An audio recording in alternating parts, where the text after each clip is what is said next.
देखो जनरली तो ऐसा होता है कि यूपीएससी के लिए अगर आप तैयारी कर रहे हो वर्सेस आप एचसीएस, एचपीएस, पीसीएस या state examination Uttarakhand, Rajasthan, UP, इनके लिए तैयारी करते हो, मोस्ट ऑफ द सिलेबस तो सेम रहता है, लेकिन फिर भी उसी सिलेबस को पढ़ने का ना तरीका थोड़ा डिफरेंट होता है। एग्जाम अटेम्प्ट करने का जो तरीका है वो थोड़ा सा माइन्यूट सा उसमें डिफरेंस मिलेगा। Still there are certain topics जो which are same across all the platforms, कि अगर आप यूपीएससी के लिए पढ़ रहे हो तो भी वैसे ही पढ़ोगे, पीसीएस के लिए पढ़ रहे हो तो भी वैसे ही पढ़ोगे, एसएससी, डिफेंस किसी के लिए पढ़ रहे हो, ये टॉपिक्स ऐसे ही पढ़े जाते हैं। जैसे ये पर्टिकुलर टॉपिक है, ये न्यूक्लियर रिएक्टर से रिलेटेड टॉपिक है। टॉपिक क्या है, अभी रिसेंटली न्यूज में आया कि पीएफबीआर जो है, प्रोटोटाइप फास्ट ब्रीडर रिएक्टर, ये एक न्यूक्लियर रिएक्टर है। कहां पे है? कलपक्कम में है। कलपक्कम कहां पे? इन तमिलनाडु। ठीक है, ये एक वैसे साइड नोट की तरह हो गया।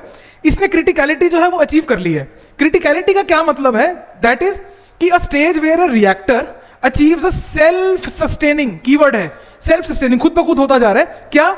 Nuclear chain reaction. जब खुद ब खुद चेन रिएक्शन होना शुरू हो जाए तो हम बोलते हैं कि उसने क्रिटिकलिटी अचीव कर ली है। साथ ही में इसके और चीज हमने देखने वाली है कि इंडिया के अंदर ना कंस्ट्रेंट है, हमारा nuclear program is not as similar as जो वर्ल्ड में न्यूक्लियर प्रोग्राम चल रहा है, बिकॉज इंडिया के पास में बेसिक फ्यूल यूरेनियम जो है वो नहीं है। हमारे पास में क्या अवेलेबल है? हमारे पास में थोरियम अवेलेबल है।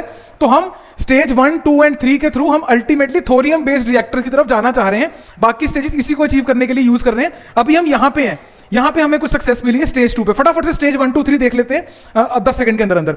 ये है आपका PHWR, pressurised heavy water reactors. इसमें फ्यूल क्या है? यूरेनियम। मॉडरेटर क्या है? Heavy water. सीधा पूछा जाता है कि मॉडरेटर कौन सा यूज हो रहा है। ठीक है, बाय प्रोडक्ट क्या है इसका? प्लूटोनियम। ठीक है, ये आपने ध्यान रखना, ये आपकी स्टेज 1 होगी। स्टेज 1 के बाद स्टेज 2 आती है, जिसमें प्लूटोनियम को हम यहां पे यूज करते हैं यूरेनियम के साथ में, और मॉक्स फ्यूल का इस्तेमाल करते हैं, राइट। और फास्ट ब्रीडर में फास्ट इसको क्यों बोला जा रहा है? बिकॉज इसके अंदर मॉडरेटर यूज नहीं होता, नो मॉडरेटर इज यूज। ठीक है, इसमें आपका जो है थोरियम बाद में जाके आप यूरेनियम 233 के अंदर कन्वर्ट कर लेते हो और इसको यूज करते हो। Then we have stage 3। इसके अंदर आपको यूरेनियम जो है वो फ्यूल यूज होता है, जो कि हमने यहां से डिराइव किया था स्टेज 3 में। और अल्टीमेटली हमारा गोल क्या है कि हम अपने डोमेस्टिक थोरियम रिजर्व्स को यूज करें और न्यूक्लियर प्रोडक्शन में काम में लेके आए। आई होप आपको ये क्रोनोलॉजी समझ में आई हो। थोरियम है हमारे पास में, यूरेनियम नहीं है, तो अल्टीमेटली हमने थोरियम से न्यूक्लियर एनर्जी लेके आनी है। यही मुद्दा है इंडिया के न्यूक्लियर एनर्जी का। All the best for examination. बिना टेंशन के हमने एग्जाम दे के आना है। All the best.